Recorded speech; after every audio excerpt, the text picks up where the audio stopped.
flagship visitors checkpoint.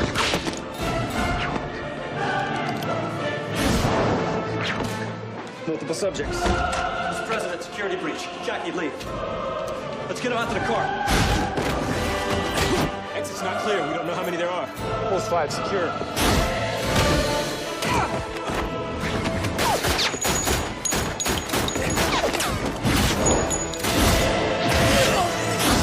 There's something in the corridor. To the shelter. Negative. Not clear.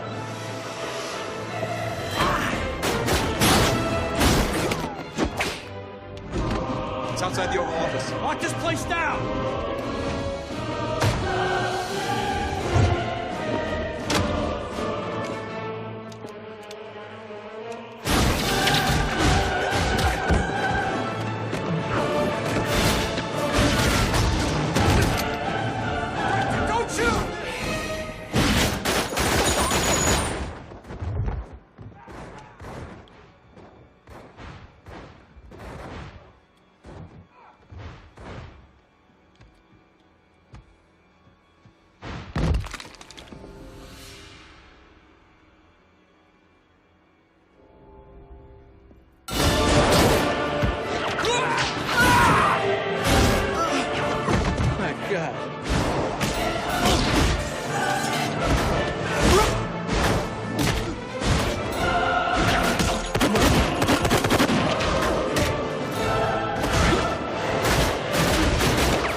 What's going on, guys? Bart here with Tully Television, and I want to thank all of you for stopping by, liking, commenting, sharing all that beautiful YouTube stuff.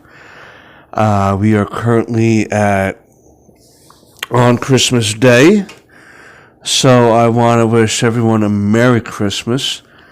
And if you don't celebrate Christmas, whatever holidays you do celebrate, I hope that you enjoyed those days. And for those of you who may be alone on these holidays, reminiscing about good times that you may have had with the people that are no longer with you, just know that here at Tully Television, we'll be with you in spirit and mind.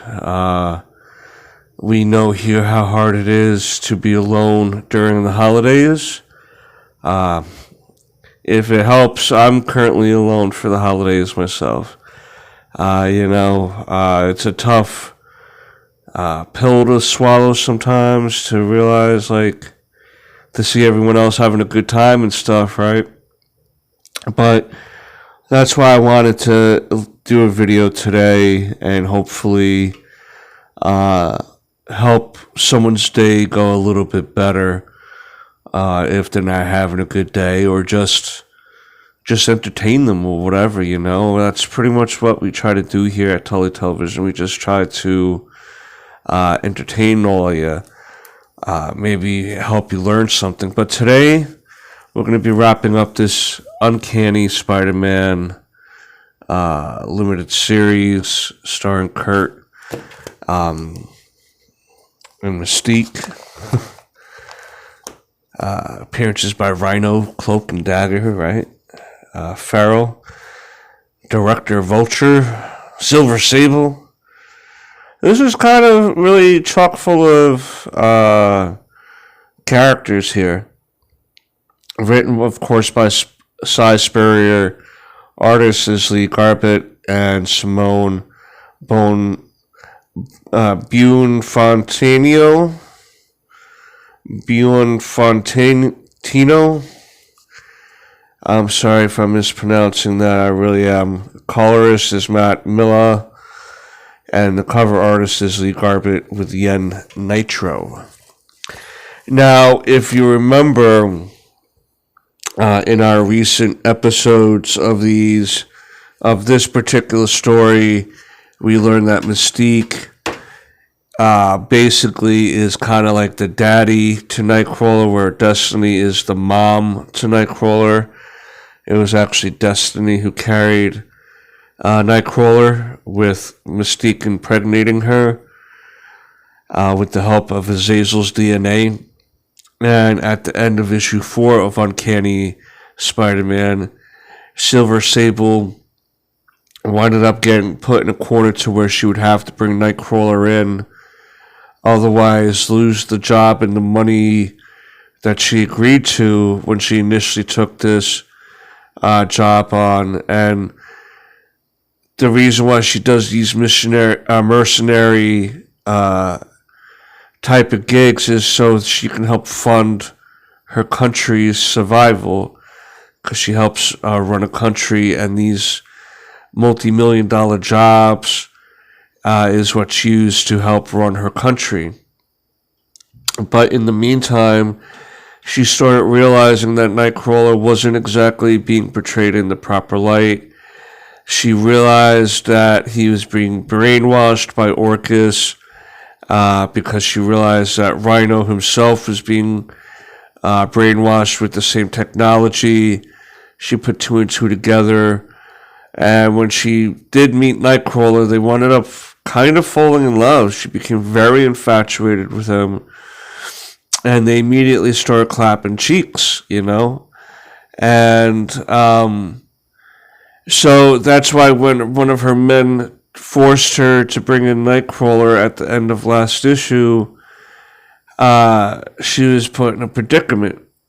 Does she go with love, or does she go for her country being funded through this job? So she brought Nightcrawler in. But little did they know or expect was that when she did bring him in, and then we got some of the hounds made by Orcus and Director Vulture, that little did they know that they were being set up, because if Nightcrawler is here under this particular outfit, then who the hell is this other Nightcrawler being held captive? And it winds up being Mystique. We kind of had an idea how that was going to happen near the end of last issue. We figured that, that could be a possibility. Here we see, excuse me, the little Bamf guy trying to take control of this person here. Excuse me. And they're going to try to release none other than Warlock. Warlock finally gets released. If we remember, at the end of the Legion of X story, issue 10 was the last issue in there. Excuse me, I'm sorry, guys. He wound up integrating himself into Nimrod, and Nimrod since then has been questioning himself a little bit and what his purpose is, because he sees Warlock's inside of him, but Kurt realized that Warlock was being captured in issue 4, I believe, and so they definitely want to involve him on rescuing him, right? And then we have like a big showdown between Director Vulture and the Techno Transmode Virus, and going against everyone. But as we know, there's no really stopping. There's not really stopping Kurt, because he uses the Hope Sword to finally take down Director Vulture here. Everyone's calming down and recollecting themselves in order to figure out what the next move is. And when we realize that Orcus is still trying to be a nuisance for these guys, Rhino winds up coming up and wrecking everything and pretty much saves them from all that nuisance with the remaining Orcus type of soldiers that are there trying to be a nuisance. Here we finally start wrapping up Kurt and his what he initially intended to do as Spider-Man, and told Peter that, you know, he doesn't need to be Spider-Man anymore. He realizes that he's not just a mutant or fighting for mutant rights, he's fighting for everyone's rights, from the street level on all the way up to the top. Excuse me.